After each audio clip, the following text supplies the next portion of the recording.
প্রিয় শ্রোতা, আশা করি ভালো আছেন। এই ভিডিওটিতে পড়তে যাচ্ছে হুমায়ুন আহমেদের জনপ্রিয় উপন্যাস নিশীথিনীর শেষ খণ্ডটি। শুনে যদি ভালো লাগে তাহলে চ্যানেলটি সাবস্ক্রাইব করুন এবং পরবর্তী গল্পের নোটিফিকেশনের জন্য বেল আইকনটি ক্লিক করুন। অনেক অনেক ধন্যবাদ। সাইদুর রহমান সাহেব অবাক হয়ে বললেন, আপনার কি হয়েছে? মিসির আলি বললেন, শরীরটা খারাপ স্যার। শরীর তো আপনার সবসময়ই খারাপ, এর বাইরে কিছু হয়েছে কিনা বলেন। আপনাকে হ্যাগার্ডের মতো দেখাচ্ছে। গত পরশু রাতে কে যেন তালা ভেঙে আমার ঘরে ঢুকে জিনিসপত্র ভেঙে চুরে তছনছ করেছে। আপনি বাসায় ছিলেন না? আমি তো স্যার প্রথমে আপনাকে বলেছি তালা ভেঙে ঢুকেছে, কাজেই আমার ঘরে থাকার প্রশ্ন ওঠে না। সাইদুর রহমান সাহেব গম্ভীর হয়ে গেলেন। মিসির আলি বললেন, আমি ছুটির অ্যাপ্লিকেশন দিয়েছি, 3 দশকের ছুটির আমার খুব দরকার। সাইদুর রহমান সাহেব মুহূর্তের মধ্যে গম্ভীর হয়ে গেলেন। ঠান্ডা গলায় বললেন, ইউনিভার্সিটির ক্লাস এমনিতেই হয় না, এর মধ্যে আপনারা ছুটি নিলে তো অচল অবস্থা। এর চেয়ে আসুন সবাই মিলে ইউনিভার্সিটি তালা বন্ধ করে চলে যায়, কি বলেন?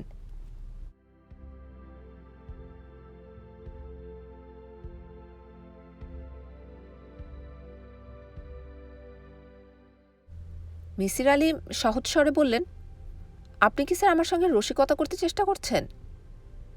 রসিকতা করব কেন? গত 2 বছরে আমি কোনো ছুটি নেইনি, এখন নিতান্ত প্রয়োজনে চাচ্ছি। দিতে না চাইলে দেবেন না। আপনার নিজের কি অবস্থা? এবছর আপনি কি কোনো ছুটি নেননি? অন্যের সঙ্গে সবসময় একটা কম্পেয়ার করার প্রবণতা আপনার মধ্যে খুব বেশি। এটা ঠিক না মিসির আলি সাহেব। আপনি সিএল এর ফর্মটা রেখে যান, আমি রেকমেন্ড করে দেব। মিসির আলি উঠে দাঁড়ালেন। সাইদুর রহমান বললেন, উঠবেন না, আপনার সঙ্গে আমার জরুরি কথা আছে, বসুন। তিনি বসলেন। জরুরি কথাটা কি আজ করতে চেষ্টা করলেন। সাইদুর রহমানের মুখ হাসি হাসি, কাজেই কথাটা মিসির আলির জন্য নিশ্চয়ই সুখকর হবে না।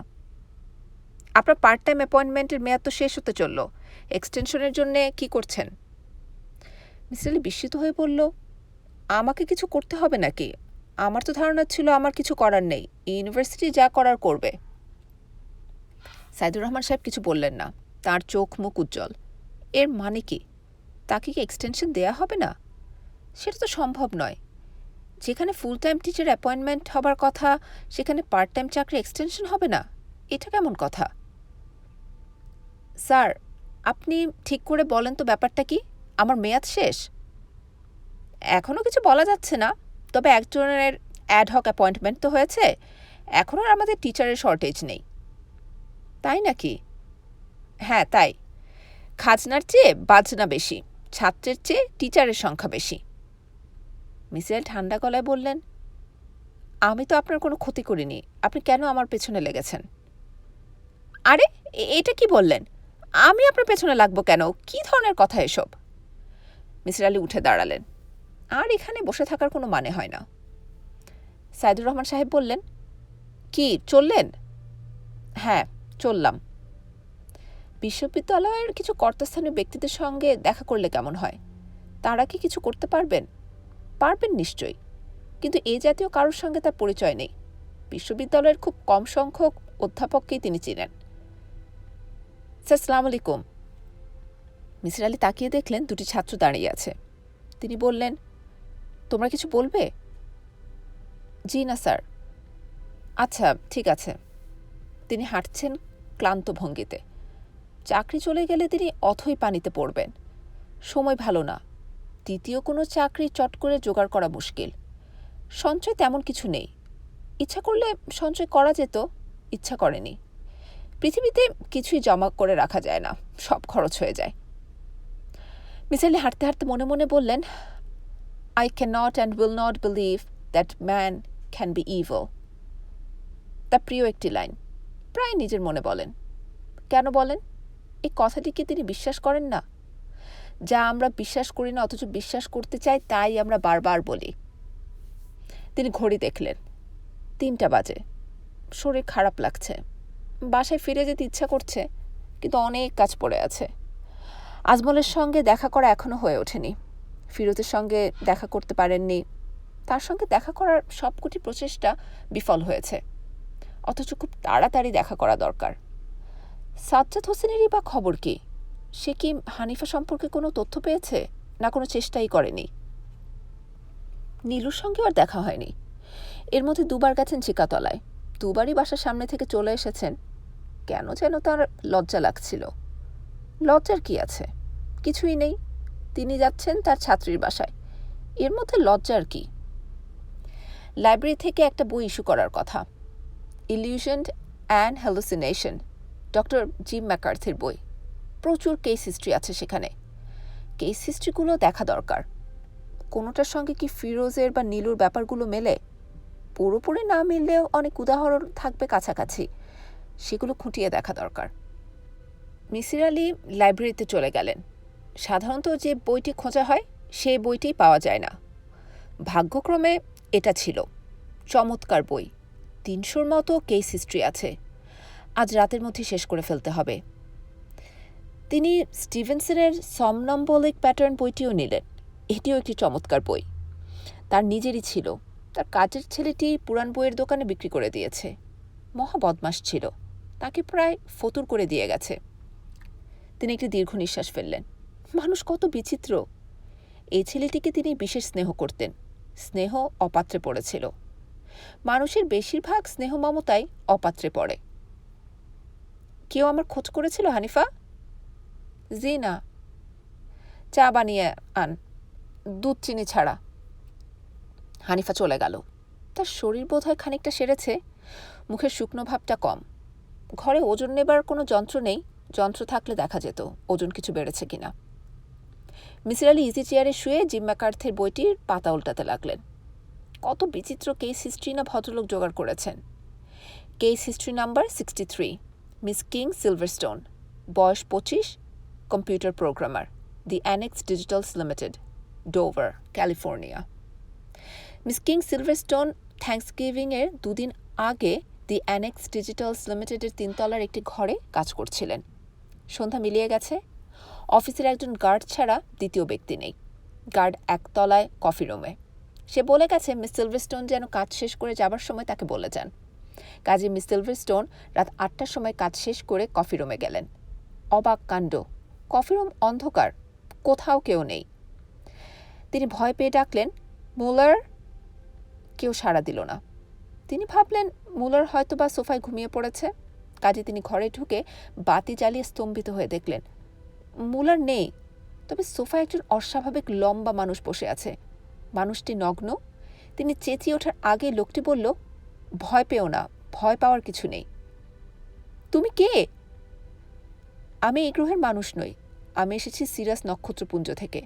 আমি পৃথিবীর একটি রমণীর গর্ভে সন্তানের সৃষ্টি করতে চাই। মিস সিলভারস্টোন পালিয়ে যেতে চেষ্টা করলেন, কিন্তু পারলেন না। তার পা যেন মেঝের সঙ্গে আটকে গেছে।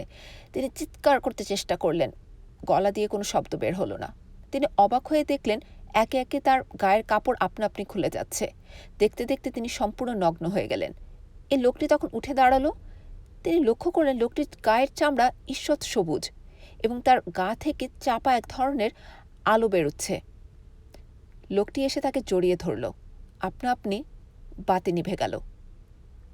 এই হচ্ছে মিস কিং সিলভারস্টোনের গল্প। তিনি পরবর্তী সময়ে গর্ভবতী হয়ে পড়েন এবং ডাক্তারের কাছে জানতে চান তার বাচ্চাটির গায়ের রং সবুজ হবার সম্ভাবনা কতটুকু। ম্যাকার্থের 21 পৃষ্ঠার বিশ্লেষণ আছে কেস হিস্ট্রির সঙ্গে।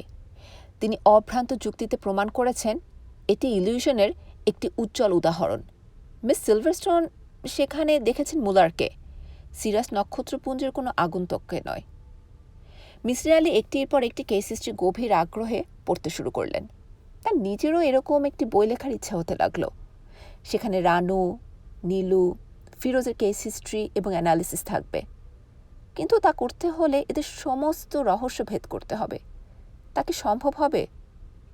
কেন হবে না? অসম্ভব আবার কি? নেপোলিয়নের কি একটা উক্তি আছে না এই প্রসঙ্গে, ইম্পসিবল ইজ দ্য ওয়ার্ড। উক্তিটা কিছুতেই মনে পড়ছে না। হানিফা চা বানিয়ে এনেছে। সুন্দর লাগছে মেয়েটাকে। মেয়েটির ব্যাপারে খোঁজ নিতে হবে। তিনি কি অলস হয়ে যাচ্ছেন? বোধ হয় বয়স হচ্ছে। আগের কর্মদক্ষতা এখন আর নেই। মিসির আলি একটি দীর্ঘ নিঃশ্বাস ফেললেন। আপনার চা। হানিফা চায়ের কাপ সাবধানে নামিয়ে রাখল। তিনি লক্ষ্য করলেন মেয়েটি নখে নেইল পলিশ লাগিয়েছে। নেইল পলিশ তিনি তাকে কিনে দেননি, সে নিজেই তার জমানো টাকা থেকে কিনেছে। তার নিজেরই কিনে দেওয়া উচিত ছিল। হানিফা বস, তোর সঙ্গে কিছু গল্প করি। হানিফা বসল। মিসির আলি বললেন, আমি তোর বাবা মাকে খুঁজে বের করবার চেষ্টা করছি, বুঝলি? হানিফা কিছু বলল না, জানালা দিয়ে বাইরে তাকিয়ে রইল। তিনি কি পারবেন এর কোনো খোঁজ বের করতে? না পারার কি আছে, এটি এমন জটিল কোনো কাজ নয় নিশ্চয়ই। সাজ্জাদ হোসেন চেষ্টা চালিয়ে যাচ্ছেন। তাকে তিনি বলেছেন মেয়েটির নাম ইমা হবার সম্ভাবনা। এই নামের কোনো নিখোঁজ মেয়ের তথ্য আছে কিনা দেখতে। সে চোখ মুখ কুঁচকে বলেছে, বুঝলি কি করে ওর নাম ইমা?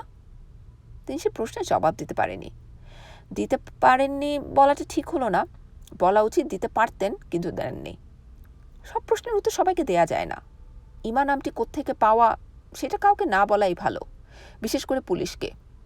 পুলিশরা এই জাতীয় আধিভৌতিক ব্যাপার সাধারণত বিশ্বাস করেন না। পুলিশের উপর পুরোপুরি নির্ভরও তিনি করেননি। তার এক ছাত্রকে কাজে লাগিয়ে দিয়েছেন। তার কাজ হচ্ছে প্রতিদিন পাবলিক লাইব্রেরিতে গিয়ে পুরাণ পত্রিকা ঘাঁটা। দেখবে ইমা নামের নিখোঁজ মেয়ের কোনো খবর ছাপা হয়েছে কিনা। এই কাজের জন্য সে ঘন্টায় 50 টাকা করে পাবে।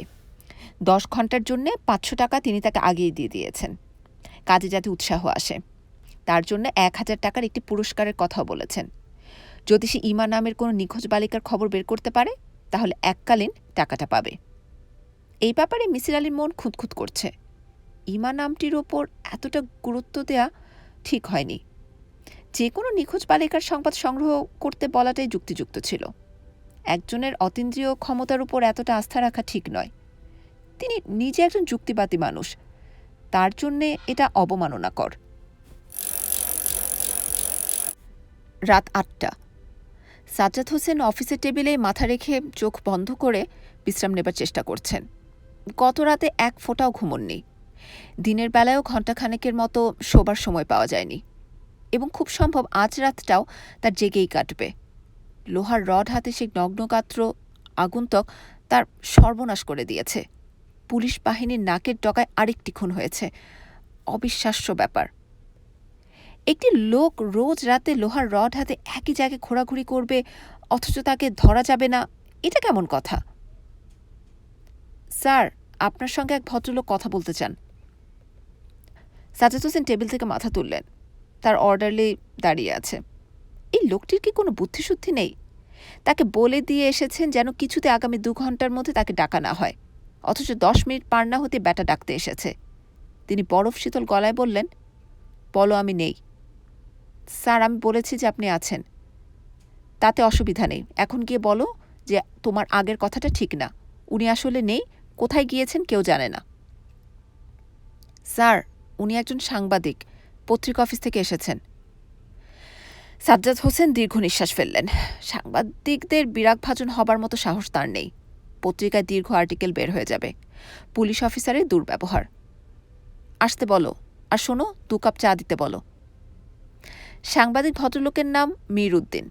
ভদ্রলোক শুধু যে পেশায় সাংবাদিক তাই নয়, চেহারায়, পোশাকে, এমনকি হাবে ভাবেও সাংবাদিক। প্রশ্নের ধরন ডিটেকটিভের মতো। প্রতিটি বাক্যের শেষে একটি খোঁচা আছে, যা ঠিক সহ্য করা মুশকিল। সাংবাদিক কাজে সহ্য করতে হবে, এবং কিছুতে চটানো যাবে না। মীর উদ্দিনের কাছে জানা গেল যে একটি সাপ্তাহিক পত্রিকা নগ্নগাত্র বিভীষিকা এই শিরোনামে একটি প্রচ্ছদ কাহিনী ছাপবে। কাজে পুলিশের বক্তব্যটি শোনবার জন্য তিনি দয়া করে এখানে তশরিফ রেখেছেন। আমার প্রশ্নের জবাব দিতে আপনার কোনো আপত্তি নেই তো? না, নেই। প্রশ্ন করুন। নগ্নগাত্র ব্যক্তিটি প্রসঙ্গে আপনার কি ধারণা? তেমন কোনো ধারণা নেই, পাগল টাগল হবে আর কি। তাকে পাগল বলার পেছনে আপনার যুক্তি কি? একটাই যুক্তি, কোনো সুস্থ মাথার লোক একটা লোহার রড নিয়ে খুন খারাপি করে বেড়ায় না। কেন? সুস্থ লোকও তো খুন খারাপি করে। তা করে, কিন্তু তার পেছনে কোনো মোটিভ থাকে। এর কাণ্ড কারখানার পেছনে কোনো মোটিভ নেই। বুঝলেন কি করে মোটিভ নেই? হয়তো মোটিভ আছে, আপনারা ধরতে পারছেন না। সাজ্জাদ হোসেনের বিরক্তির সীমা রইল না। এ তো মহা তেদরের পাল্লায় পড়া গেল, চালিয়ে মারবে মনে হচ্ছে। নগ্নগাত্রকে নিয়ে পুরানা পল্টন এলাকায় গুজব ছড়িয়ে পড়েছে। সেটা কি আপনি জানেন? না, জানি না। কি গুজব? সেটা আপনি নিজে কষ্ট করে জেনে নেবেন। কারণ পুলিশের উচিত শহরের চালু গুজবগুলোর প্রতি লক্ষ্য রাখা। কি উচিত না? সাজ্জাদ হোসেন জবাব দিলেন না। এই লোকের সঙ্গে কথা যত কম বলা যায় ততই ভালো। এখন আপনি দয়া করে বলুন, লোকটিকে ধরবার ব্যাপারে পুলিশ বাহিনী কি চূড়ান্ত রকমের ব্যর্থতা পরিচয় দেয়নি? না, ধরবার চেষ্টা হচ্ছে, শিগগিরই ধরা পড়বে, হয়তো আজ রাতেই ধরা পড়বে। আচ্ছা, বিদেশে অপরাধীকে ধরবার জন্যে ট্রেন্ড পুলিশ কুকুর আছে, এরা গন্ধ শুকে শুকে অপরাধীকে বের করে ফেলে। এখানে এমন কিছু নেই? না, নেই, কারণ এটা বিদেশ নয়, বাংলাদেশ। কিন্তু বাংলাদেশে তো পুলিশ বাহিনীর একটা মাউন্টেড রেজিমেন্ট আছে, যা প্রতিটি ঘোড়া লক্ষ লক্ষ টাকা খরচ করে কেনা। অপ্রয়োজনীয় ঘোড়ার পেছনে এত খরচ না করে দুই একটা শিক্ষিত কুকুর কি কেনা যায় না? আমাকে এসব কেন বলছেন ভাই? আমি সামান্য ব্যক্তি, এসব কর্তা ব্যক্তিদের বলেন। আমি আপনার মুখ থেকেই শুনতে চাই, উচিত কি উচিত না? উচিত তো বটেই। সাজ্জাদ হোসেন উঠে পড়লেন, শুকনো গলায় বললেন, আমার ডিউটি আছে, আর থাকতে পারছি না। এই সাংবাদিকের সঙ্গে আরও কিছুক্ষণ সময় কাটালে প্যাঁচে পড়ে যেতে হবে, চাকরি নিয়ে টানাটানি হবে। আজকের ইন্টারভিউ দিয়েই তার ভয় ভয় লাগছে, না জানি কি ছাপা হয়। তিনি একটি দীর্ঘ নিঃশ্বাস ফেললেন। চাকরি বাঁচিয়ে চলা ক্রমেই মুশকিল হয়ে পড়ছে। সাজ্জাদ হোসেন জিপ নিয়ে খানিকক্ষণ একা একা পুরানো পল্টন এলাকায় ঘুরলেন। তারপর খুঁজে বের করলেন মিসির আলীর বাড়ি। এটা সেই বাড়ি যা নগ্নগাত্র এসে লণ্ডভণ্ড করে দিয়ে গেছে। তার জানা ছিল না। মিসির আলীর সঙ্গে এর পরেও তার দেখা হয়েছে। মিসির আলী এ প্রসঙ্গে কোনো কথা বলেননি, যেন এটা বলার মতো কোনো ব্যাপার নয়। অথচ মিসির আলীকে 2-3 বার স্টেটমেন্ট দিতে হয়েছে। একজন ইনভেস্টিগেটিং অফিসার এসে সব দেখে শুনে গিয়েছেন। যথেষ্ট হইচই করা হয়েছে এটা নিয়ে। অন্য যে কেউ হলে প্রথম সুযোগেই ঘটনাটা বন্ধু বান্ধবদের বলতো। মিসির আলী বলেননি। লোকটি কি ইচ্ছে করে নিজেকে আলাদা প্রমাণ করবার চেষ্টা করে? সাজ্জাদ হোসেন কড়া নাড়লেন। মিসির আলী ঘরেই ছিল, তিনি দরজা খুললেন। সাজ্জাদ হোসেনকে দেখে বিন্দুমাত্র অবাক হলেন না। তার ভাবভঙ্গি দেখে মনে হলো তিনি যেন বন্ধুর জন্যই অপেক্ষা করছিলেন। সাজ্জাদ হোসেন বললেন, খবর কি তোর? ভালো। খোঁজ নিতে এলাম টিকে আছিস কিনা, না নগ্নগাত্র এসে তোকে পিটিয়ে তক্তা বানিয়ে গেছে? না, এখনো বানায়নি। তোর ইমার পাত্তা এখনো লাগাতে পারেনি, পারলেই জানবি। পারার সম্ভাবনা কী রকম? কম, খুবই কম। ঠান্ডা পানি খাওয়াতে পারবি? খুব ঠান্ডা? ঠান্ডা পানি হবে না, ঘরে ফ্রিজ নেই। বাড়িওয়ালার ঘরে নিশ্চয়ই আছে। তোর ইমাকে পাঠিয়ে দে না, নিয়ে আসুক, ঠান্ডা পানি খেতে ইচ্ছা করছে। মিসির আলী ইমাকে পাঠালেন না, নিজেই ঠান্ডা পানির বোতল নিয়ে এলেন। সাজ্জাদ হোসেন টেবিলে পা তুলে ক্লান্ত ভঙ্গিতে বসে আছে, দেখলেই মায়া লাগে। লোকটির ওপর দিয়ে ঝড় যাচ্ছে। মিসির আলী বললেন, চা খাবি? না, তোর সোফায় ঘণ্টাখানেক শুয়ে থাকব। সোফায় কেন? বিছানায় শুয়ে থাক। সোফা হলেই চলবে, বিছানা লাগবে না। তুই কাঁটায় কাঁটায় 1 ঘণ্টা পর ডেকে তুলবি। ঠিক আছে, তুলব। সাজ্জাদ হোসেন লম্বা হয়ে সোফায় শুলেন এবং দেখতে দেখতে ঘুমিয়ে পড়লেন। তবে তাকে ডেকে তুলতে হলো না। ঠিক 1 ঘণ্টা পরে নিজে নিজেই ডেকে উঠলেন। প্রাণী হিসেবে মানুষের তুলনা নেই। তার অবচেতন মন সর্বক্ষণ কাজ করে, যথাসময়ে তাকে সজাগ করে দেয়, বিপদের আভাস দিতে চেষ্টা করে। মুশকিল হচ্ছে তার কর্মপদ্ধতি আমাদের জানা নেই। সাজ্জাদ হোসেন বললেন, 1 কাপ চা খাবো, তারপর যাব। আজ সারা রাত ডিউটি, যেভাবেই হোক আজ নগ্নগাত্রকে ধরবই। মিসির আলী শান্তস্বরে বললেন, ম্যানিয়াকদের ধরা খুব মুশকিল, এদের ইন্দ্রিয় খুব সজাগ থাকে। সজাগ থাকুক আর যাই থাকুক, ব্যাটা গ্যাস ধরবই। স্কটল্যান্ড ইয়ার্ডের দেশ, খোদ ইংল্যান্ডেও কিছু কিছু ম্যানিয়াকদের ধরতে 3-4 বছর সময় লেগেছে। একজনের নাম তুই নিশ্চয়ই জানিস, রোড সাইড স্ট্র্যাংলার। বেছে বেছে ব্লন্ড মেয়েদের খুন করত। 6.5 বছর চেষ্টা করেও কিন্তু ওকে ধরা যায়নি। আমি ধরব, আজ রাতেই ধরব। মিসির আলী চুপ করে গেলেন। সাজ্জাদ হোসেন বললেন, উঠি? চা না খাবি বললি? মত বদলেছি, খাবো না। মিসির আলী বললেন, আমি কি তোর সঙ্গে যেতে পারি? আমার সঙ্গে যাবি মানে? কেন? আমি ধানমন্ডির একটা বাড়িতে ঢুকতে চাই, ওরা ঢুকতে দিচ্ছে না, গেট বন্ধ করে রাখছে এবং বলছে বাড়িতে কেউ নেই। কিন্তু আমি জানি বাড়িতে লোকজন আছে। পুলিশের গাড়িতে করে গেলে দারোয়ান ভয় পেয়ে গেট খুলবে।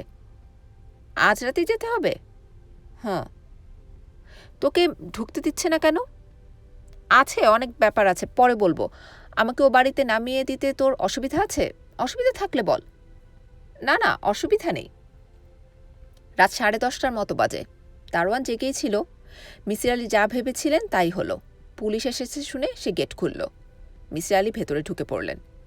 ওসমান সাহেব এবং তার স্ত্রী দুজনে দোতলার বারান্দা থেকে দেখলেন মিসির আলি গেট দিয়ে ঢুকছেন এবং বেশ সহজ ও স্বাভাবিক ভঙ্গিতে হেঁটে আসছেন। ওসমান সাহেব নিচে নেমে এলেন। মিসির আলি বললেন, আপনি ভালো আছেন? ওসমান সাহেব সে প্রশ্নের জবাব দিলেন না। মূর্তির মতো দাঁড়িয়ে রইলেন। মিসির আলি বললেন, অসময়ে এসেছি, উপায় ছিল না বলেই আসতে হয়েছে। আমি আপনাকে সাহায্য করতে চাই। ওসমান সাহেবের বসার ঘর। রাত প্রায় 11টা। একটি কম পাওয়ারের টেবিল ল্যাম্প ছাড়া ঘরে আর কোনো আলো নেই। আবছা অন্ধকার। এই আবছা অন্ধকার ঘরে 3জন মানুষ মুখোমুখি বসেছিলেন। একজন উঠে গেলেন, ফরিদা। তিনি নিঃশব্দে কাঁদছিলেন। যে আলোচনা চলছিল তা তার সহ্য না হওয়ায় উঠে গেছেন। এখন বসে আছেন দুজন, মিসির আলি এবং ওসমান সাহেব। কথাবার্তা এখন বিশেষ হচ্ছে না। ওসমান সাহেবের যা বলার তা বলেছেন। এখন তার আর বলার কিছু নেই। তিনি বসে আছেন মূর্তির মতো। দেখে মনে হচ্ছে তার মধ্যে জীবনের ক্ষীণতম স্পর্শও নেই, যেন একজন মরা মানুষ। মিসির আলি বললেন, আপনি বলছেন ফিরোজকে তালা বন্ধ করে রেখেছেন? হ্যাঁ। কবে থেকে? আজ নিয়ে 6 দিন। এটা তো বিশ্বাসযোগ্য মনে হচ্ছে না, কারণ এই 6 দিনে বেশ কবার সে বের হয়ে গেছে। পুরানা পল্টন এলাকায় তাকে দেখা গেছে, পত্রিকায় নিউজ হয়েছে। ওসমান সাহেব ক্লান্ত গলায় বললেন, কিভাবে কি হচ্ছে আমি জানি না। আমি যা করেছি সেটা বললাম। তালা দেয়া আছে, আপনি নিজে গিয়ে দেখতে পারেন। সে তালার চাবি কার কাছে? অর্থাৎ আমি জানতে চাচ্ছি অন্য কেউ তালা খুলে দিতে পারে কি না।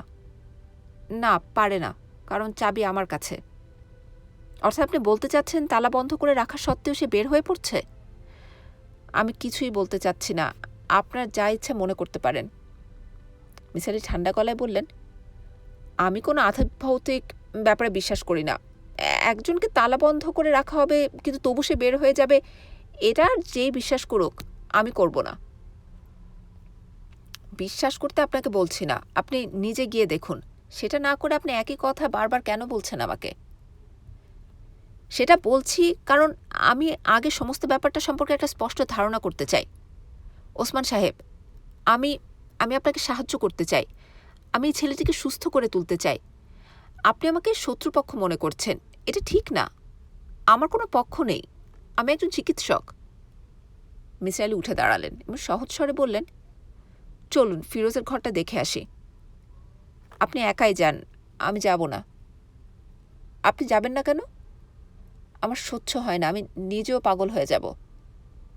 মিসির আলি একাই রওনা হলেন। ফিরোজের ঘর নিঃশব্দ। সেই গরমেও চাদর মুড়ি দিয়ে ঘুমাচ্ছে। তার মুখের দিকে তাকিয়ে মিসির আলি চমকে উঠলেন। মুখ ভর্তি খোঁচা খোঁচা দাড়ি গোঁফ, গালের হনু উঁচু হয়ে আছে। সে উজ্জ্বল গৌরবর্ণের কিছুই নেই, কেমন কালি মেরে গেছে। মিসির আলি লক্ষ্য করলেন ফিরোজের হাতের নখ বড় বড় হয়েছে। নখের নিচে ময়লা জমে দেখাচ্ছে শকুনের নখের মতো। ঘুমের মধ্যেই ফিরোজ পাশ ফিরল। মিসির আলি লক্ষ্য করলেন সে হাঁ করে ঘুমাচ্ছে এবং মুখ দিয়ে লালা পড়ে বিছানার একটা বড় অংশ চটচটে হয়ে গেছে। কুৎসিত একটা দৃশ্য। ঘরের একটি মাত্র দরজা, সেখানে সত্যি সত্যি বিরাট একটা তালা ঝুলছে। দুদিকে দুটি বিশাল জানালা, জানালায় লোহার গ্রিল। সেই গ্রিল ভেঙে বের হওয়া অসম্ভব। সুস্থ মানুষ দূরের কথা, একজন পাগলও সে চেষ্টা করবে না। মিসির আলি বসার ঘরে ফিরে এলেন। ওসমান সাহেব বললেন, ঘর যে বন্ধ এটা আপনার বিশ্বাস হয়েছে? হ্যাঁ, হয়েছে। এখন বলুন সে কিভাবে বের হয়? ফিরোজের ঘরের সঙ্গে একটা অ্যাটাচড বাথরুম আছে। বাথরুমের ভেতরটা আমি দেখতে পাইনি, তবে আমার ধারণা বাথরুমে বেশ বড় একটা ভেন্টিলেটর আছে এবং ফিরোজ সেই ভেন্টিলেটর দিয়ে বের হয়। ওসমান সাহেব নড়ে চড়ে বসলেন, সিগারেট ধরালেন। মিসির আলি লক্ষ্য করলেন সিগারেট ধরাতে গিয়ে তার হাত কাঁপছে। মিসির আলি বললেন, এক্ষুনি আপনি ভেন্টিলেটর বন্ধ করার ব্যবস্থা করুন, আজ রাতে যেন সে বের হতে না পারে। হ্যাঁ, করছি। আমি এখন চলে যাব, কিন্তু কাল ভোরে আবার আসব। আপনার দারোয়ানকে বলে দিন যাতে সে আমাকে ঢুকতে দেয়। হ্যাঁ, আমি বলবো। মিসির আলি সাহেব, বলুন, আমার ছেলে কি কোনোদিন সুস্থ হয়ে উঠবে? নিশ্চয়ই হবে, হতেই হবে। এত রাত আপনি বাড়ি গিয়ে কি করবেন? থেকে যান এখানে। না, থাকতে পারবো না। আমার সঙ্গে একটা ছোট মেয়ে থাকে, সে একা ভয় পাবে। আপনি দেরি না করে ভেন্টিলেটর বন্ধ করার ব্যবস্থা করুন। করছি, এক্ষুনি করছি। ফরিদা ঘরে ঢুকলেন। তাকেও খুব উদ্বিগ্ন ও চিন্তিত মনে হলো। তার কপালে বিন্দু বিন্দু ঘাম এবং তিনি কাঁপছেন, সোজা হয়ে দাঁড়াতে পারছেন না। ফরিদা থেমে বললেন, মিসির আলি সাহেব, ফিরোজ জেগেছে, আপনাকে ডাকছে, আপনার সঙ্গে কথা বলতে চায়। কেমন আছো ফিরোজ? ভালো আছি, তুই কেমন আছিস? মিসির আলি চমকে উঠলেন। ভারী গম্ভীর গলায় কথা বলছে ফিরোজ, চোখে মুখে একটা তাচ্ছিল্যের ভঙ্গি। সে পায়ের ওপর পা তুলে চেয়ারে বসে আছে। তুই তুই করে বলছে বলে রাগ করছিস না তো? তুই তো আবার প্রফেসর মানুষ। রাগ করছি না, তবে দুঃখিত হচ্ছি। সবাইকে সবার প্রাপ্য সম্মান দেওয়া উচিত। তা উচিত, কিন্তু মুশকিল কি জানিস, সারা জীবন তুই ছাড়া কোনো সম্বোধন করিনি। আমাকে চিনতে পারছিস তো? তুই তো গিয়েছিলি আমাদের বাড়িতে। মিসির আলি চুপ করে রইলেন। যে কথা বলছে সে ফিরোজ নয়, ফিরোজের দ্বিতীয় সত্তা, সেকেন্ড পার্সোনালিটি। কিরে, চুপ করে আছিস কেন? ভয় পাচ্ছিস? না, ভয় পাচ্ছি না। খাঁচায় আটকে রেখেছিস, ভয় পাবি কেন? ছেড়ে দে, তারপর দেখি তোর কত সাহস। আমার সাহস কম? এই তো একটা সত্যি কথা বললি। হ্যাঁ, তোর সাহস কম, তবে তোর বুদ্ধি আছে, মাথা খুব পরিষ্কার। বোকা বন্ধুর চেয়ে বুদ্ধিমান শত্রু ভালো। আমি কারো শত্রু নই। বাজে কথা বলিস না, তুই আমার শত্রু, মহাশত্রু। কেমন করে? তুই ফিরোজকে সারিয়ে তুলতে চাচ্ছিস। ওকে সারিয়ে তুললে আমি যাব কোথায়? ডান্ডা পেটা করব কিভাবে? তুই বল। ডান্ডা পেটা করতেই হবে? করব না বলিস কি তুই? আমাকে পিটিয়ে মেরে ফেলেছে, আমি ছেড়ে দেব? পিটিয়ে তক্তা বানিয়ে ফেলব। লাভ কি তাতে? লাভ লোকসান জানি না, ছোট চৌধুরী লাভ লোকসানের পরোয়া করে না। তোকে আমি একটা শিক্ষা দেব, এক বাড়ি মেরে টপ করে মাথাটা ফাটিয়ে দেব। গল গল করে ঘিলু বের হয়ে আসবে, ছিটকে আসবে রক্ত। বড় মজার ব্যাপার হবে, তবে তুই দেখতে পাবি না, আফসোসের কথা। মিসির আলি তাকিয়ে দেখলেন এ বাড়ির সবাই এসে জড়ো হয়েছে, চোখ বড় বড় করে শুনছে এই অস্বাভাবিক কথোপকথন। কাছে শুধু ফরিদা। ফিরোজ হিস করে উঠল। কি চুপ করে আছিস যে? কথা বলছিস না কেন? ভয় পেয়েছিস? ভয় পেয়ে শেষটা মেয়ে মানুষের আঁচল ধরলি? লজ্জা করে না? কার কথা বলছো? ওরে হারামির বাচ্চা, তুই জানিস না কার কথা বলছি? তোর পেয়ারের নীলু বেগম, যার দুটি এবং যার ইচ্ছে হচ্ছে কুৎসিত সব কথা এক নাগাড়ে সে বলে যেতে লাগলো। কদর্য অশ্লীলতা, যা ছাপার অক্ষরে লেখার কোনো উপায় নেই। ফিরোজ যেসব কথা বলতে লাগলো তার ভগ্নাংশ অশ্লীলতম পর্ণপত্রিকায়ও থাকে না। ফরিদা দ্রুত ঘরে চলে গেলেন। কাজের লোকগুলি মুখ চাওয়াচাওয়ি করতে লাগলো। ওসমান সাহেব ধৈর্য হারিয়ে চিৎকার করে উঠলেন, শাট আপ! ফিরোজ হাসির মুখে তাকালো ওসমান সাহেবের দিকে, যেন খুব মজার কথা বলছে। এমন ভঙ্গিতে বলল, আমাকে ইংরেজিতে গাল দিচ্ছে? বাহ, বেশ মজার তো। কাকে তুই ইংরেজিতে গাল দিচ্ছিস? তোর নারী নক্ষত্র আমি সব জানি। সালেহা নামের কাজের মেয়েটির সঙ্গে তুই কি করেছিস বলে দেব? খুব মজা পেয়ে গিয়েছিলি, তাই না? কদিন খুব সুখ করে নিলি। বলবো কি করেছিলি? বলবো? কি পালিয়ে যাচ্ছিস কেন? লজ্জা লাগছে? ফুর্তি করার সময় লজ্জা লাগেনি? একটা ঘটনা বরং বলেই ফেলি। ওসমান সাহেব বললেন, মিসির আলি সাহেব, আপনি চলে আসুন। আপনি বসার ঘরে গিয়ে বসুন, আমি আসছি। তুই যাচ্ছিস না কেন? কথাগুলো শুনতে মজা লাগছে তোর? কিছু কুৎসিত কথা।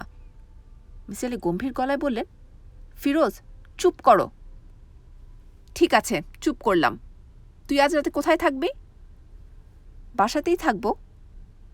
তাহলে দেখা হবে? না, দেখা হবে না। বাথরুমের ভেন্টিলেটর বন্ধ করার ব্যবস্থা নেওয়া হয়েছে। ফিরোজের কয়েক সেকেন্ড সময় লাগলো ব্যাপারটা বুঝতে। তারপর লণ্ডভণ্ড কাণ্ড করল। চেয়ার ভাঙলো, লাথির পর লাথি বসাতে লাগলো পালঙ্কে। কাপ বাটি ছুঁড়ে ছুঁড়ে ফেলতে লাগলো। চোখে দেখা যায় না এমন ব্যাপার। ভয়াবহ উন্মত্ততা। মনে হয় না এ কোনোদিন শান্ত হবে।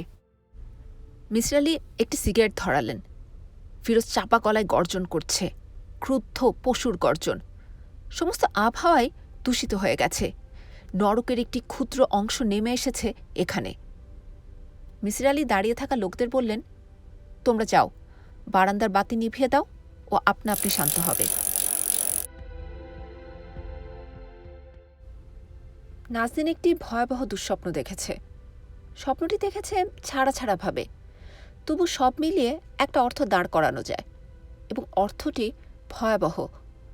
নাজনীন দেখেছে একটা ছোট ঘরের এক প্রান্তে একটি বিছানা। বিছানাটিতে সাদা চাদর মুড়ি দিয়ে একজন লোক শুয়ে আছে। তার মুখ দেখা যাচ্ছে না। হঠাৎ আরেকজন লোক ঘরে ঢুকল। লোকটার হাতে একটা লোহার রড। লোকটি টান দিয়ে ঘুমিয়ে থাকা লোকটির ওপর থেকে চাদর সরিয়ে ফেলল। লোকটির মুখ দেখা যাচ্ছে এবং সেটি একটি পরিচিত মুখ, মিসির আলির মুখ। স্বপ্নের মধ্যে প্রচণ্ড একটা শব্দ হলো এবং দেখা গেল মিসির আলির মাথা ফেটে চৌচির হয়ে গেছে। নাজনীন জেগে উঠল চিৎকার করে। স্বপ্ন এত ভয়াবহ হয়? নাজনীন বাকি রাতটা আর ঘুমোতে পারল না। 6 রাকাত নফল নামাজ পড়ল, কোরআন শরীফ পড়ল, মন শান্ত হলো না। নাজনীনের মা বললেন, একটা সদকা দিতে হবে, প্রাণের বদলে প্রাণ। সে সদকা তো ভোর না হবার আগে দেয়া সম্ভব নয়। কিন্তু ভোর হওয়া পর্যন্ত অপেক্ষা করাই কঠিন। নাজনীন ফুপিয়ে ফুপিয়ে খানিকক্ষণ কাঁদল। সে জানে এটা স্বপ্ন, স্বপ্ন কখনো সত্যি হয় না, তবু এমন লাগছে কেন? ভোর হবার সঙ্গে সঙ্গে সে একটি টেলিগ্রাম পাঠালো, সাবধান থাকবেন। টেলিগ্রামটি পাঠিয়ে মনে হলো এর অর্থ তো উনি কিছুই বুঝবেন না। 3 ঘন্টা পর দ্বিতীয় একটি টেলিগ্রাম করল। এই টেলিগ্রামটি বেশ দীর্ঘ। চাচা, আপনার সম্বন্ধে খুব খারাপ স্বপ্ন দেখেছি। একটি লোক লোহার রড দিয়ে আপনার মাথা ফাটিয়ে দিয়েছে। আপনাকে অনুরোধ করছি, সাবধানে থাকবেন। নাজনীন। নিজের মেয়েকে চিনতে না পারার মতো কষ্টের কি কিছু আছে? জাহিদ সাহেব বসে বসে তাই ভাবেন। তার বড় অস্থির লাগে। জীবনের শেষ প্রান্তে এসে কেমন নিঃসঙ্গ হয়ে পড়লেন। এরকম হবে জানতেন। 2 মেয়ে বড় হবে, এদের বিয়ে হবে, আলাদা জীবন হবে, তিনি পড়ে থাকবেন একা। এই অবস্থা তিনি স্বীকার করে নিয়েছেন। পুরোপুরি সেরকম অবশ্যই হয়নি। 1 মেয়ে তার সঙ্গেই আছে, কিন্তু এই মেয়েকে তিনি চেনেন না। এই এক অচেনা নীলু। আজ দুপুরে খেতে বসে দেখেন মাংসের ভুনা তরকারি এবং খিচুড়ি করা হয়েছে। তিনি অবাক হয়ে বললেন, আজ খিচুড়ি যে? নীলু বলল, তুমি খেতে চেয়েছিলে তাই। জাহিদ সাহেব খেতে চেয়েছিলেন ঠিকই, কিন্তু কাউকে সে কথা তিনি বলেননি। নীলুর সঙ্গে গতকাল রাত থেকে তার কোনো কথা হয়নি, অথচ সে ঠিকই জানল। শুধু আজই নয়, এরকম প্রায়ই হয়। বড় অস্বস্তি লাগে। শুধু অস্বস্তি নয়, একটু ভয় ভয়ও করে। এক এক রাতে ভয়টা অসম্ভব বেড়ে যায়। কেন বাড়ে তাও তিনি জানেন না। তার ইচ্ছা করে সব কিছু ছেড়ে দূরে কোথাও চলে যান, যেখানে কেউ তার কোনো খোঁজ পাবে না। প্রথম এরকম হলো বিলুর বিয়ের 4 দিন পর। বিলু নেই। বিয়ে বাড়ির আত্মীয় স্বজনরা সব চলে গেছে। বাড়ি একেবারেই খালি। মন টন খারাপ করে জাহিদ সাহেব নিজের ঘর ছেড়ে ঘুমাতে গেলেন নীলুর পাশের ঘরে। একজন কেউ থাকুক আশেপাশে, যাতে ডাকলে সাড়া পাওয়া যায়। অনেক রাত পর্যন্ত তার ঘুম এলো না। সামনের জীবন কেমন কাটবে তাই নিয়ে ভাবতে লাগলেন। মৃত স্ত্রীর কথা মনে করে খানিকক্ষণ কাঁদলেন। প্রথম জীবনে একটা ছেলে হয়েছিল, 1.5 বছর বয়সে মারা যায়। মিষ্টি করে কথা বলতো। পাখিকে বলতো বাকি, ফুলকে বলতো কুল। অনেকদিন পরে মৃত ছেলের কথা মনে করেও চোখ মুছলেন। আর ঠিক তখন এক অদ্ভুত ব্যাপার হলো। চাঁপা ফুলের তীব্র গন্ধে অভিভূত হয়ে গেলেন। ব্যাপার কি? ফুলের গন্ধ আসছে কোত্থেকে? তার নিজের একসময় বিরাট ফুলের বাগান ছিল, সেসব আর কিছু নেই। বাগান জঙ্গল হয়েছে। জাহিদ সাহেব অবাক হয়ে দরজা খুলে বাইরে এসে দাঁড়াতেই নূপুরের শব্দ শুনলেন। খুব হালকা কিন্তু স্পষ্ট। এর মানে কি? তিনি নীলুর ঘরের সামনে দাঁড়ালেন। আশ্চর্য, নীলু যেন কার সঙ্গে কথা বলছে। গভীর রাতে কে এসেছে নীলুর ঘরে? জাহিদ সাহেব ভয়ার্ত গলায় ডাকলেন, নীলু, ও নীলু। নীলু প্রায় সঙ্গে সঙ্গে দরজা খুলল। কার সঙ্গে কথা বলছিস? আছে একজন, তুমি চিনবে না। জাহিদ সাহেব ঘরে উকি দিলেন, কাউকে দেখতে পেলেন না। নীলু বলল, ঘুমিয়ে পড়ো বাবা, এত রাত পর্যন্ত জেগে আছো কেন? জাহিদ সাহেব বললেন, কি হচ্ছে এসব? কার সঙ্গে কথা বলছিলে? ও তুমি বুঝবে না বাবা। বুঝবো না মানে কি? অনেক কথা বাবা, পরে তোমাকে বলবো। না, এখনই শুনবো, নীলু বলল। এবং নীলুর কথা তিনি কিছুই বুঝলেন না।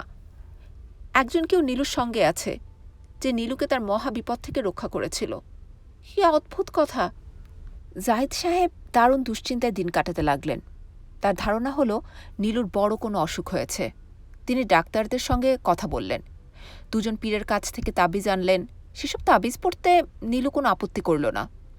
ডাক্তারদের ওষুধপত্র খেতেও তার কোনো অনীহা দেখা গেল না।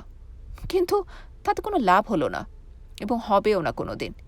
তার বাকি জীবন কাটবে অদ্ভুত এই নীলুকে সঙ্গে নিয়ে, যাকে তিনি চেনেন না, বোঝেন না, যে মনের কথা বুঝে ফেলে, যার ঘরে অপরিচিত এক রমণী কণ্ঠ শোনা যায় এবং দমকা হাওয়ার মতো চাঁপা ফুলের গাঢ় গন্ধ যাকে হঠাৎ করে ঘিরে ফেলে। আজ বুধবার, আকাশে মেঘ নেই, রৌদ্রোজ্জ্বল একটি সুন্দর সকাল। জাহিদ সাহেব অনেক দিন পর উৎফুল্ল বোধ করলেন। তার মনে হলো দুঃস্বপ্ন কেটে যাবে, নীলু ভালো হয়ে যাবে, তার চমৎকার একটি বিয়ে হবে, ছেলেপুলে আসবে তাদের সংসারে। সেই সব ছেলে মেয়েদের নিয়ে তার শেষ জীবন ভালোই কাটবে। একজন মানুষ তো সারা জীবন দুঃখী থাকতে পারে না। দুঃসময়ের পর আসে সুসময়। জীবনচক্রে এই এক কঠিন নিয়ম। তবে কারো কারো ক্ষেত্রে দুঃসময়টা দীর্ঘ হয়, এই যেমন তার হয়েছে। জাহিদ সাহেব ডাকলেন, নীলু, নীলুমা। অনেকদিন পর তার কণ্ঠে আনন্দ ঝরে পড়ল। নীলু এলো না। তিনি উকি দিলেন নীলুর ঘরে। তার ঘর অন্ধকার, দরজা জানালা বন্ধ, পর্দা টেনে দেয়া ঘরের বাতাস ভারী হয়ে আছে। কি হয়েছে নীলু? কিছু হয়নি। এভাবে শুয়ে আছিস যে, শরীর ভালো না? তিনি নীলুর কপালে হাত দিলেন। জ্বরে গা পুড়ে যাচ্ছে। নীলুর চোখ মুখ রক্তবর্ণ। তিনি হতভম্ব হয়ে বললেন, কি হয়েছে মা? কিছু হয়নি। কিছু হয়নি মানে? তোর গায়ে তো প্রচণ্ড জ্বর। কখন জ্বর এলো? ডাক্তার ডাকা দরকার, এক্ষুনি দরকার। বাবা, তুমি এই নিয়ে ভাববে না, কাউকে ডাকার দরকার নেই। দরকার নেই বললেই হলো? বাবা, তোমার পায়ে পড়ে, আমাকে একা থাকতে দাও, বিরক্ত করো না। ভয় নেই, জ্বর সেরে যাবে। জাহিদ সাহেব লক্ষ্য করলেন নীলু কাঁদছে। মা, কি হয়েছে তোর? কিচ্ছু হয়নি বাবা, আমি সেরে যাব। আমি আবার আগের মতো হব। যে আমার সঙ্গে থাকতো সে আমাকে বলেছে। সে কে? আমি নিজেও জানি না সে কে। এক মহাবিপদে সে আমাকে রক্ষা করেছিল। বাবা, তুমি যাও। জাহিদ সাহেব মুখ কালো করে ঘর থেকে বের হয়ে এলেন। চমৎকারভাবে যে দিনটা শুরু হয়েছিল সেটি খান খান হয়ে ভেঙে পড়ল। তিনি খবরের কাগজ হাতে নিয়ে একা একা বারান্দায় বসে রইলেন।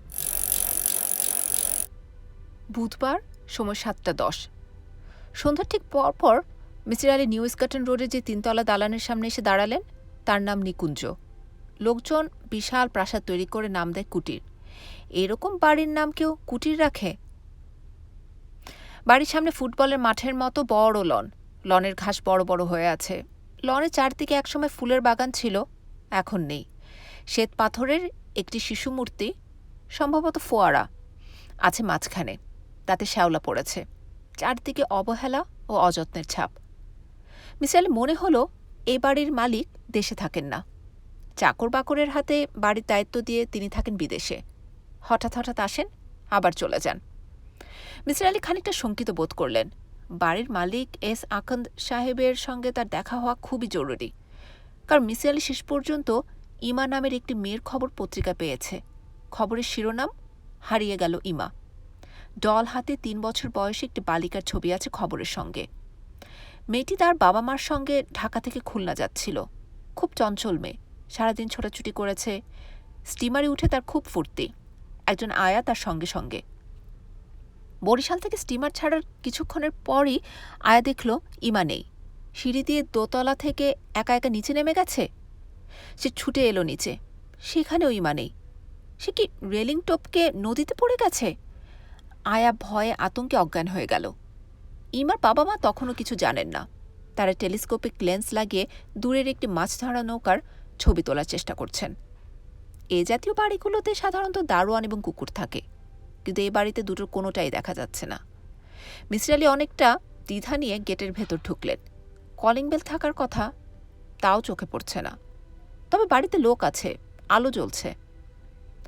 আচ্ছা, এরকম কি হওয়া সম্ভব যে এ বাড়িতে এস আকান্ত নামের কেউ থাকেন না? এককালে ছিলেন, এখন নেই? কিংবা খবরের কাগজে যে এস আকান্দের কথা আছে, ইনি সেই ব্যক্তি নন? হওয়া অসম্ভব নয়। তবে সাজ্জাদ হোসেন বেশ জোর দিয়ে বলেছেন এটিই ঠিকানা। খবরের কাগজের কাটিং থেকে ঠিকানা বের করার দায়িত্ব দেওয়া হয়েছিল সাজ্জাদ হোসেনকে। এটি মনে হচ্ছে তিনি ঠিকই করেছেন। কলিং বেল খুঁজে পাওয়া গেল না। মিসির আলি দরজায় ধাক্কা দিলেন। দরজা খুলে গেল প্রায় সঙ্গে সঙ্গেই। কাকে চান? এটা কি আকান্ত সাহেবের বাড়ি? এস আকান্ত? জি। উনি কি আছেন? তার সঙ্গে দেখা করতে এসেছি। উনি খুবই ব্যস্ত, আজ রাত 2টার ফ্লাইটে লন্ডন চলে যাচ্ছেন। আপনার কি দরকার বলুন। আমার খুবই দরকার। আমাকে বলুন। আমি তাকেই চাই, বেশি সময় লাগবে না, 5 মিনিট সময় নেব। ঠিক আছে, বসুন, আমি দেখি। মিসির আলি সাহেব বসার ঘরে একা একা দীর্ঘ সময় পর্যন্ত বসে রইলেন। বসার ঘরটি সুন্দর, অসংখ্য দর্শনীয় জিনিসপত্র দিয়ে জবরজং করা হয়নি। খাস সঙ্গের একটা কার্পেট, নিচু নিচু বসার চেয়ার, দেয়ালে একটি মাত্র পেন্টিং, 4-5 জন গ্রামের ছেলেমেয়ে পুকুরে সাঁতার কাটতে নেমেছে। অপূর্ব ছবি। ছবিটির জন্যে বসবার ঘরে একটি মায়া মায়া ভাব চলে এসেছে। মিসির আলি মনে মনে ঠিক করলেন তার কোনোদিন টাকা পয়সা হলে এরকম করে একটি ড্রয়িং রুম সাজাবেন। সেরকম টাকা পয়সা অবশ্যই তার হবে না, সবার সব জিনিস হয় না। আপনি কি আমার কাছে এসেছেন? আমি সাব্বির আকান্ত। মিসির আলি ভদ্রলোককে দেখলেন। বেশ লম্বা, শ্যামলা গায়ের রং, বয়স 40-এর কাছাকাছি। মুখে একটি কঠিন ভাব আছে, তবে চোখ দুটি বড় বড়, যা মুখের কঠিন ভাবের সঙ্গে মানাচ্ছে না। আমি আপনাকে কোনো সময় দিতে পারবো না, আমি আজ একটাই চলে যাচ্ছি। আমি আপনার বেশি সময় নেব না, আপনি পত্রিকার এই কাটিংটি একটু দেখুন। আকান্ত সাহেব দেখলেন। কাটিংটি ফিরিয়ে দিয়ে মিসির আলির পাশে বসে ক্লান্ত স্বরে বললেন, এটা আপনি আমাকে কেন দেখাচ্ছেন? কিছু কিছু জিনিস আমি মনে করতে চাই না, এটা হচ্ছে তার একটি। মিসির আলি বললেন, আমার সঙ্গে একটি মেয়ে থাকে, আমার ধারণা ও ইমা। ভদ্রলোক কোনো কথা বললেন না, তার মুখের একটি পেশিও বদলালো না। আপনার এই মেয়ের কি খুব ছোটবেলা ওপেন হার্ট সার্জারি হয়েছিল? হ্যাঁ, ইংল্যান্ডে। ওর বয়স তখন 2 বছর। তারপর একটু থেমে থেমে জিজ্ঞেস করলেন, আমি কি আপনার পরিচয়টা জানতে পারি? পারেন। আমার নাম মিসির আলি, আমি ঢাকা বিশ্ববিদ্যালয়ের একজন পার্ট টাইম শিক্ষক। আকান্ত সাহেব সিগারেট ধরিয়ে অন্যমনস্ক ভঙ্গিতে টানতে লাগলেন। মিসির আলি বললেন, আমি বুঝতে পারছি ঘটনার আকস্মিকতা আপনাকে কনফিউজড করে ফেলেছে, এবং এটা যে আপনারই মেয়ে তা আপনি বিশ্বাস করতে পারছেন না। ভদ্রলোক কিছু বললেন না। মিসির আলি বললেন, একবার এই মেয়েটি খুব অসুস্থ হয়ে পড়ে এবং জ্বরের ঘোরে বলতে থাকে, মামি ইট হার্টস, মামি ইট হার্টস। তখনই আমার প্রথম মনে হলো। মিসির আলি কথা বন্ধ করে আকান্ত সাহেবের দিকে তাকালেন। ভদ্রলোকের মুখ রক্তশূন্য, মনে হচ্ছে এক্ষুনি অজ্ঞান হয়ে পড়বেন। তারপর আনন্দ আর যন্ত্রণা একসঙ্গে মেশানো গলায় আকান্ত সাহেব থেমে থেমে বললেন, খুব ছোটবেলায় হার্টের অসুখে কষ্ট পেত, তখন বলতো মামি ইট হার্টস। ওর নাভিতে একটি কালো জন্মদাগ আছে। আমি বলতে পারছি না, তবে এই মেয়ে আপনারই মেয়ে কিনা তা বোঝার একমাত্র উপায় হচ্ছে ডিএনএ টেস্ট। আপনার এবং এই মেয়ে রক্ত পরীক্ষা করে সেটা বলে দেওয়া সম্ভব। এটা একটা অভ্রান্ত পরীক্ষা। জানি, তার দরকার হবে না, আমি আমার মেয়েকে দেখলেই চিনতে পারবো। আমি কি এখনই যেতে পারি আপনার সঙ্গে? হ্যাঁ, পারেন। আমি আমার স্ত্রীকেও সঙ্গে নিতে চাই। নিশ্চয়ই সঙ্গে নেবেন। ভদ্রলোক উঠে দাঁড়ালেন, তার সমস্ত মুখে বিন্দু বিন্দু ঘাম। তিনি বললেন, আপনি কি করেন? এই প্রশ্ন এর আগে একবার করা হয়েছে এবং তার জবাবও দেয়া হয়েছে। তবু মিসির আলি দ্বিতীয়বার জবাব দিলেন। আকান্ত সাহেব কাঁপা কাঁপা গলায় বললেন, আমার মেয়েটি কি করে আপনার ওখানে? মিসির আলি শান্ত স্বরে বললেন, ও আছে কাজের মেয়ে হিসেবে, ভাত টাত রেঁধে দেয়, বিনিময়ে খেতে পায় এবং থাকতে পায়। ভদ্রলোক চোখ বড় বড় করে তাকিয়ে রইলেন, যেন তিনি মিসির আলির কথা বুঝতে পারছেন না। তিনি ফিসফিস করে নিজের মনে কয়েকবার বললেন, কাজের মেয়ে, কাজের মেয়ে। বুধবার, সময় রাত 8:21। মিসির আলি ভেবেছিলেন পিতা, কন্যা এবং মাতার মিলন দৃশ্যটি চিরদিন মনে রাখার মতো একটি দৃশ্য হবে, কিন্তু বাস্তবে সেরকম হলো না। কোনো হইচই, কোনো কান্নাকাটি কিছুই হলো না। ভদ্রলোক এবং তার স্ত্রী অনেকক্ষণ ধরে তাকিয়ে রইলেন হানিফার দিকে। এভাবে তাকিয়ে থাকার কিছু ছিল না। হানিফা দেখতে অবিকল তার মার মতো, নাকের ডগায় তার মার মতো একটি তিল পর্যন্ত আছে। ভদ্রলোক বললেন, আমরা তোমার বাবা মা, তুমি খুব ছোটবেলায় হারিয়ে গিয়েছিলে, এখন আমরা তোমাকে নিতে এসেছি। হানিফা ফ্যাল ফ্যাল করে তাকালো মিসির আলির দিকে। মিসির আলি হাসলেন, সাহস দিতে চেষ্টা করলেন। এরকম একটি নাটকীয় মুহূর্তের জন্যে তিনি হানিফাকে প্রস্তুত করে রেখেছিলেন। তাকে বলেছিলেন যে তার বাবা মার খোঁজ করবার চেষ্টা করা হচ্ছে এবং খোঁজ পাওয়া যাবে। ভদ্রমহিলা এগিয়ে এসে হানিফার হাত ধরল। মিসির আলি ভেবেছিলেন এই মহিলাটি হয়তো কিছুটা আবেগ দেখাবেন, মেয়েকে জড়িয়ে ধরে কাঁদবেন, কিন্তু তিনি তা করলেন না। হয়তো আবেগকে সংযত করলেন। ভদ্রমহিলার গলার স্বর ভারী মিষ্টি। তিনি মিষ্টি গলায় বললেন, মা, আমার কথা কি তোমার বিশ্বাস হচ্ছে না? দেখো, আয়নায় গিয়ে তাকিয়ে দেখো, আমি অবিকল তোমার মতো দেখতে। মিসির আলি ওদের সামনে থেকে সরে গেলেন। বাইরের একজনের উপস্থিতি হয়তো এদের কাছে ভালো লাগবে না। তারা চলে গেলেন 15 মিনিটের মধ্যে। যাবার আগে মিসির আলি বললেন, ওর জিনিসপত্রগুলি নিয়ে যান। ভদ্রমহিলা কঠিন স্বরে বললেন, কোনো কিছুই নেবার প্রয়োজন নেই। আশ্চর্যের ব্যাপার হচ্ছে, যাবার আগে সাকন্দ সাহেব অত্যন্ত শুকনো গলা একবার শুধু বললেন, আমাকে কষ্ট করে খুঁজে বের করবার জন্য আপনাকে অনেক ধন্যবাদ। ব্যাস, এইটুকুই। মিসির আলি ভেবে পেলেন না এরা তার সঙ্গে এমন আচরণ কেন করলেন। তাদের মেয়েটি তার বাসায় গৃহভৃত্য ছিল, এটি কি তাদের মর্মপীড়ার কারণ হয়েছে? এত বিচিত্র কেন মানুষের মন? অবশ্যই তাদের বিচিত্র আচরণের অন্য একটি ব্যাখ্যাও দাঁড় করানো যেতে পারে। হয়তো আজকের এই ঘটনার আকস্মিকতায় তারা হকচকিয়ে গেছেন, আচার আচরণে অস্বাভাবিকতা এসে পড়েছে এই কারণেই। মিসির আলি হঠাৎ লক্ষ্য করলেন তার চোখ দিয়ে পানি পড়ছে। হানিফা নামের মেয়েটির জন্যে খারাপ লাগছে, বেশ খারাপ লাগছে। মেয়ে জাতটাই হচ্ছে মায়াবতীর জাত। কখন যে এই মেয়েটি মায়ে জড়িয়ে ফেলেছে তিনি নিজেই বুঝতে পারেননি।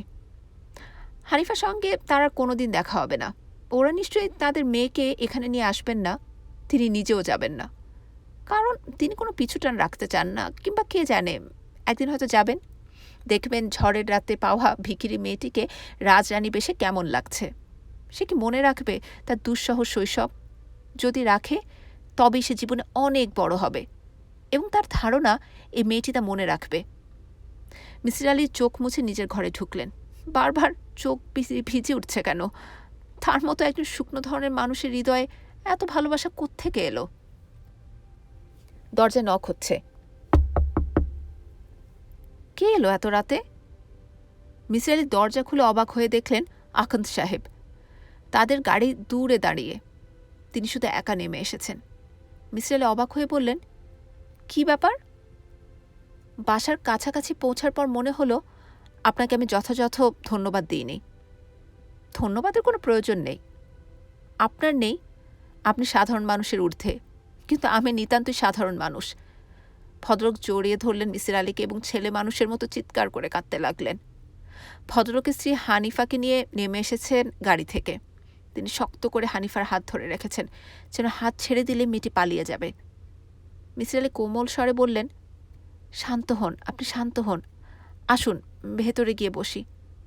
ভদ্রলোক ধরা গলায় বললেন, প্লিজ আরও কিছুক্ষণ আপনাকে জড়িয়ে রাখার সুযোগ দিন, প্লিজ।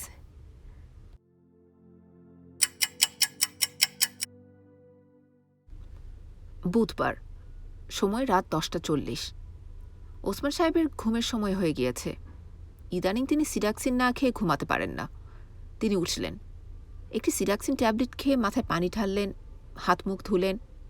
বিছানায় যাবার আগে রোজকার অভ্যেস মতো উকি দিলেন ফিরোজের ঘরে। গত 3 দিন 3 রাত ধরে ফিরোজ তার ঘরে আটক। 2 দিন 2 রাত সে ছটফট করেছে, জিনিসপত্র ভেঙেছে, খাবার ছড়িয়ে ছিটিয়ে দিয়েছে, কিন্তু আজ সারাদিন তেমন কিছু করেনি। ভাত টাত কিছুই খায়নি, তবে কোনো রকম চিৎকার এবং হইচই করেনি। এখন সম্ভবত করবে। রাত বাড়ার সঙ্গে সঙ্গে তার পাগলামি বাড়ে, অস্থিরতা বাড়ে। ওসমান সাহেব ফিরোজের ঘরের সামনে দাঁড়িয়ে বেশ অবাক হলেন। ফিরোজ শান্ত ভঙ্গিতে বসে আছে, গায়ে একটি শার্ট, চুল আছড়িয়েছে, মুখ ভর্তি খোঁচা খোঁচা দাড়ি নেই, শেভ করেছে এবং সম্ভবত গোসলও করেছে। ওসমান সাহেব নিজের চোখকে কেমন যেন বিশ্বাস করতে পারলেন না। কেমন আছো ফিরোজ? ফিরোজ ঘাড় ঘুরিয়ে তাকালো এবং সহজ স্বাভাবিক গলায় বলল, ভালো আছি। তুমি কেমন আছো বাবা? ভালো ভালো, আমি ভালো, বেশ ভালো। ওসমান সাহেবের বিস্ময়ের সীমা রইল না। কি অদ্ভুত কাণ্ড! ফিরোজ কি সুস্থ?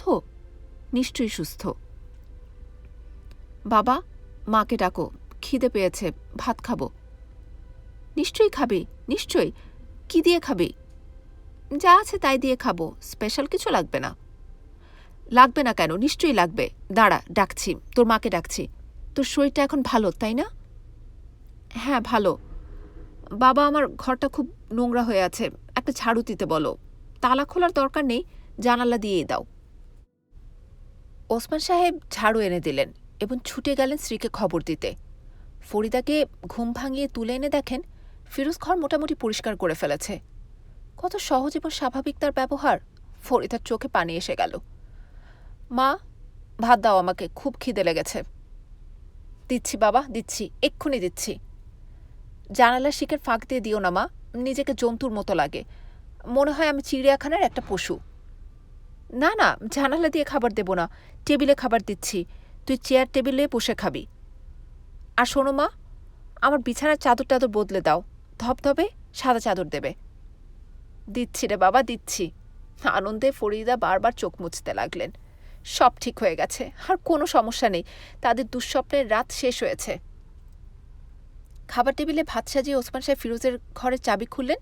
ফিরোজ বেরিয়ে এলো। তার হাতে লোহার রড, তার পরনে একটি কালো প্যান্ট, খালি গা। সে থমথমে গলায় বলল, কি ভয় লাগছে?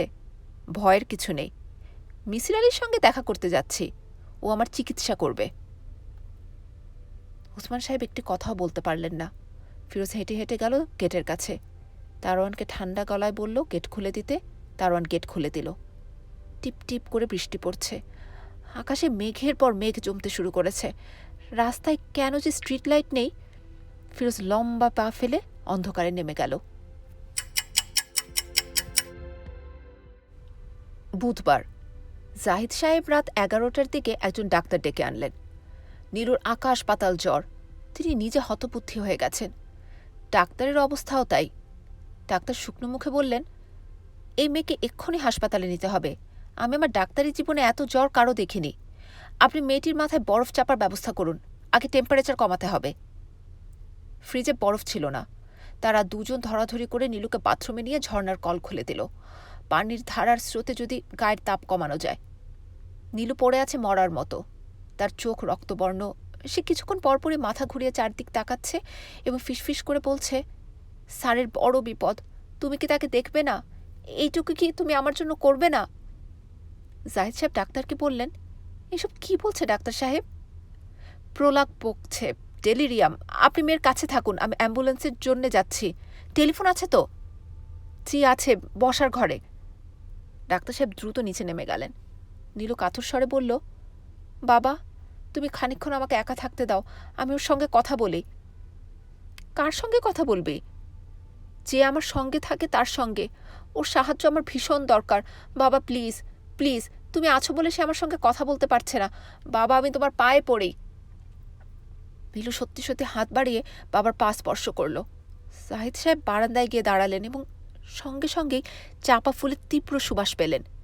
স্পষ্ট শুনলেন নূপুর পায়ে কে যেন হাঁটছে। নীলুর কথাও শোনা যাচ্ছে, আমার এত বড় বিপদে তুমি আমাকে দেখবে না? অপরিচিত একটি কণ্ঠ শোনা গেল। জাহিদ সাহেব কিছু বুঝতে পারলেন না। তিনি এক মনে আয়াতুল কুরসি পড়তে লাগলেন।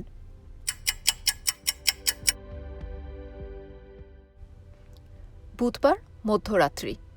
মিসির আলীর রুটিনের ঝামেলা শুরু হয়ে গেছে। ঘরে রান্না হয়নি, তাকে রাতে হোটেলে খেয়ে আসতে হয়েছে। ডাল গোশত নামের যে খাদ্যটি তিনি কিছুক্ষণ আগে গলাৎকরণ করেছেন তা এখন জানান দিচ্ছে। মিসির আলি পেটে ব্যথা নিয়ে জেগে আছেন। ফুড পয়জনিংয়ের লক্ষণ কিনা কে জানে। পেটের ব্যথা ভুলে থাকবার জন্য সবচেয়ে ভালো উপায় হচ্ছে থ্রিলার জাতীয় কোনো রচনায় মনোনিবেশ করা। কিন্তু ঘরে এ জাতীয় কোনো বই নেই।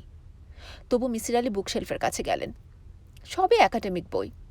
একটা সায়েন্স ফিকশন পাওয়া গেল, হর্সম্যান ফ্রম দ্য স্কাই। তেমন কোনো ইন্টারেস্টিং বই নয়, আগে একবার পড়েছেন। তবুও সেই বই হাতে নিয়ে বিছানায় গেলেন এবং তখন ইলেকট্রিসিটি চলে গেল। বৃষ্টি ও বাতাস দুই থেমে গেছে। তবুও মাঝরাতে লোডশেডিং হবার কথা নয়, কিন্তু ঢাকা শহরে ইলেকট্রিসিটির কোনো ঠিক ঠিকানা নেই।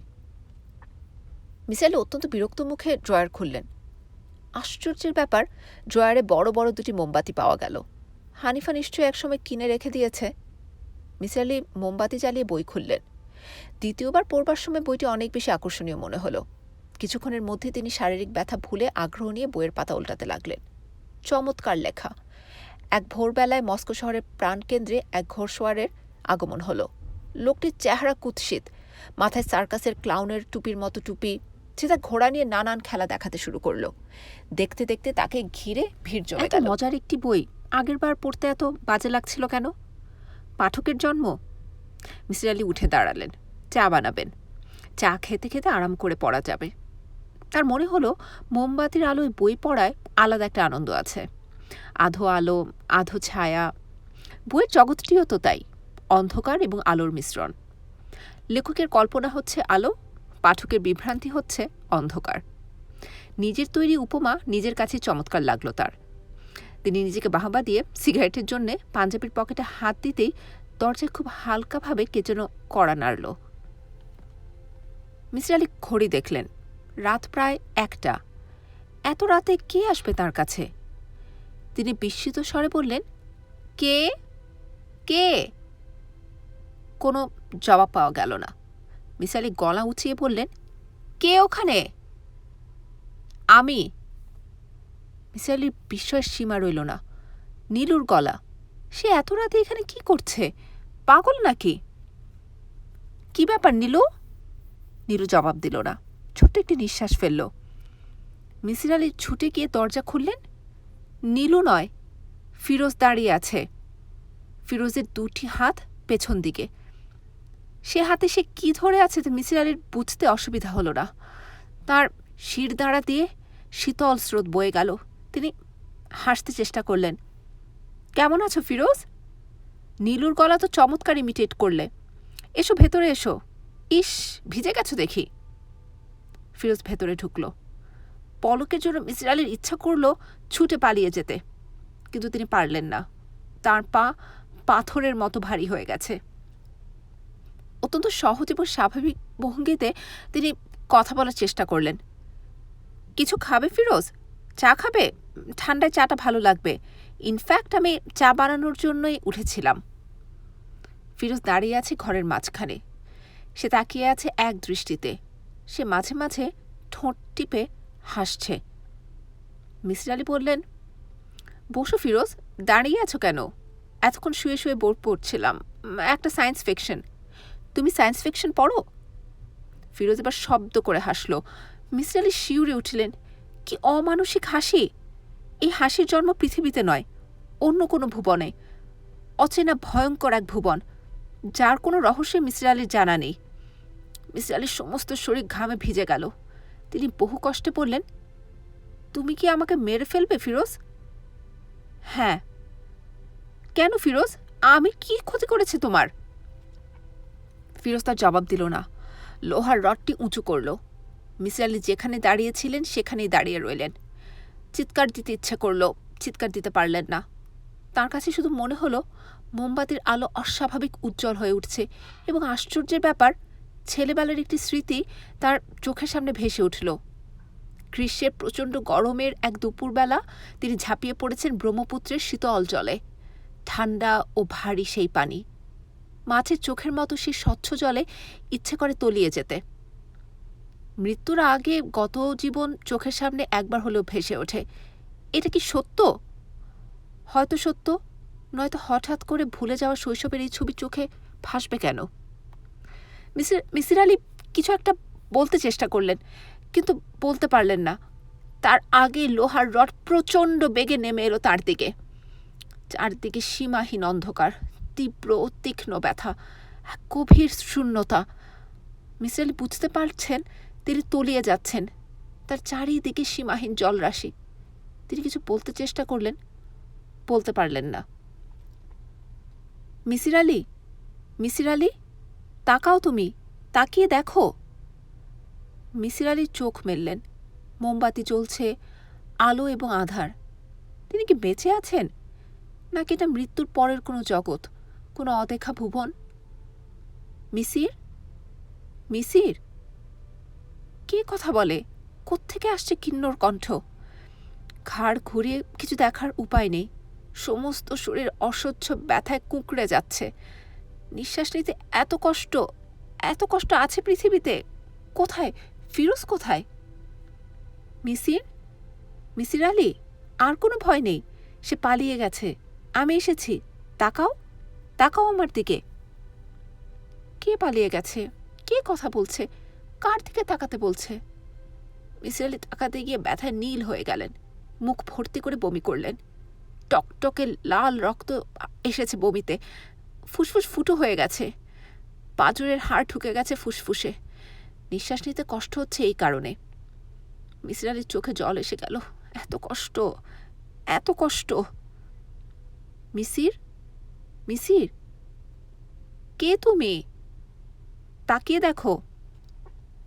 মিসির আলি তাকালেন। যন্ত্রণা এবং ব্যথার জন্যই কি তিনি এই অদ্ভুত দৃশ্য দেখছেন? Hallucination, hallucination. মিসির আলি, আমি কে বলো তো? জানি না কে। ভালো করে দেখো, ভালো করে দেখো। চোখ নামিয়ে নিচ্ছ কেন? আমার সঙ্গে কথা বলতে থাকো, তাতে ব্যথা ভুলে থাকবে। বলো, আমি কে? মিসির আলি আবার মুখ ভর্তি করে বমি করলেন। আমি সেই দেবী। তুমি তো আমাকে বিশ্বাস করো না, নাকি এখন করছো? তুমি আমার কল্পনা, উইশফুল থিঙ্কিং। দেবী আবার কি? আমি কিন্তু তোমাকে বাঁচিয়েছি। দেবী মূর্তি খিলখিল করে হেসে উঠল। কি চমৎকার হাসি, কি অপূর্ব সুরধ্বনি। ঘরে চাপা ফুলের গন্ধ, তীব্র সৌরভ। হ্যালুসিনেশন, হ্যালুসিনেশন হচ্ছে। হ্যালুসিনেশন ছাড়া আর কিছুই নয়। দেবী হাসল। চাপা ফুলের গন্ধ কি দেবীর গা থেকেই আসছে? তাকে রক্ত মাংসের মানবীর মতোই লাগছে। ছুঁয়ে দেখতে ইচ্ছে হচ্ছে, কিন্তু কি কষ্ট, কি কষ্ট। মিসির আলি হাঁফাতে হাঁফাতে বললেন, দেবী, আমার কষ্ট কমিয়ে দাও। আমাকে বিশ্বাস করছো তাহলে? না। কেন করছো না? এই জগতের সমস্তই কি যুক্তিগ্রাহ্য? এই আকাশ, অনন্ত নক্ষত্রপুঞ্জ, তুমি কি বলতে চাও এর কোথাও কোনো রহস্য নেই? অসীম কি? এই সামান্য প্রশ্নের জবাব কি তোমার জানা আছে? বলো, তুমি জানো? আমি জানি না, কিন্তু একদিন জানবো। আমি না জানলেও আমার পরবর্তী বংশধর জানবে। মিসির আলি, তুমি বড় অদ্ভুত লোক। মিসির আলি কাতর কণ্ঠে বললেন, আমার ব্যথা কমিয়ে দাও, আমার ব্যথা কমিয়ে দাও। দেবী হেসে উঠল। মৃদুস্বরে বলল, আমায় বিশ্বাস করছো না, অথচ ব্যথা কমিয়ে দিতে বলছো? বড় কষ্ট, বড় কষ্ট। তোমার বন্ধু চলে আসছে, তোমাকে হাসপাতালে নিয়ে যাবে। তুমি আবার সুস্থ হয়ে উঠবে। এবং মজার ব্যাপার কি জানো? নীলুর সঙ্গে বিয়ে হবে তোমার। যদি কোনোদিন হয়, আমার কথা মনে করো। মিসির আলি আচ্ছন্ন হয়ে পড়তে লাগলেন। তিনি দেবীর কথা এখনো শুনতে পাচ্ছেন। কি অপূর্ব কণ্ঠ, কি অলৌকিক সৌন্দর্য। কিন্তু সবই মায়া, অসুস্থ ব্যথার জর্জরিত মনের সুখ কল্পনা। প্রকৃতি চাচ্ছে নারকীয় কষ্ট থেকে তার মন ফিরিয়ে নিতে। সেজন্যই সুখের স্বপ্ন দেখিয়ে তাকে ভোলাচ্ছে। হয়তো নীলুর সঙ্গে তার বিয়ে হবে, তাতে কিছুই প্রমাণিত হয় না। প্রমাণ বড় কঠিন জিনিস, বড় কঠিন। মিসির আলি কাতর কণ্ঠে বললেন, কষ্ট কমিয়ে দাও, কষ্ট কমিয়ে দাও। অপরূপা নারী মূর্তি চাপা ফুলের গন্ধ ছড়াতে ছড়াতে দূরে সরে যাচ্ছে। তার পায়ে ঝুমঝুম করছে নূপুর। কে যেন দরজায় ধাক্কা দিচ্ছে। সে কে? সাজ্জাদ হোসেন। ওরা কি ধরে ফেলেছে ফিরোজকে? ওকে সুস্থ করে তুলতে হবে। ইসিটি দিয়ে দেখলে হয়, কিংবা কে জানে, হয়তো এখনও সুস্থ। তাকে একবার আঘাত করেই তার চেতনা ফিরে এসেছে। হানিফা, হানিফা কেমন আছে? কোথায় আছে? সুখে আছে তো? আহ, বড় কষ্ট। কেউ আমাকে ঘুম পাড়িয়ে দাও, ঘুম পাড়িয়ে দাও। আমি তলিয়ে যেতে চাই অতল অন্ধকারে। বড় কষ্ট, বড় কষ্ট। সাজ্জাদ হোসেন দরজায় ঠেলে ভেতরে ঢুকলেন। টর্চের আলো ফেললেন মিসির আলির মুখে। সাজ্জাদ হোসেনের মুখে এক ধরনের প্রশান্তি লক্ষ্য করা গেল, কারণ নগ্নগাত্র আগন্তুককে কিছুক্ষণ আগে ধরা হয়েছে। খুবই আশ্চর্যের ব্যাপার, পুলিশকে সে প্রথম যে কথাগুলি বলেছে তা হচ্ছে, আপনারা স্যারকে বাঁচানোর ব্যবস্থা করুন, এক্ষুনি হাসপাতালে নিয়ে যান, আর আমার বাবাকে টেলিফোন করে বলুন আমি ভালো হয়ে গেছি। স্যারের বাসায় একজনের সঙ্গে দেখা হয়েছিল, সে আমাকে ভালো করে দিয়েছে।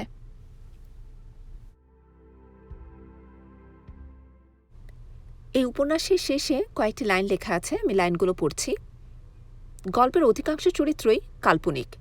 পরিচিত কিছু চরিত্র এবং কিছু ঘটনা ব্যবহার করেছি, তবে কাউকে হেয় করবার জন্যে করা হয়নি। মানুষের প্রতি আমার মমতা মিসির আলির মতো হয়তো নয়, কিন্তু খুব কমও নয়। উপন্যাসটি শুনে যদি আপনাদের ভালো লেগে থাকে তাহলে চ্যানেলটি সাবস্ক্রাইব করুন এবং পরবর্তী গল্পের নোটিফিকেশনের জন্য বেল আইকনটি ক্লিক করুন। অনেক অনেক ধন্যবাদ।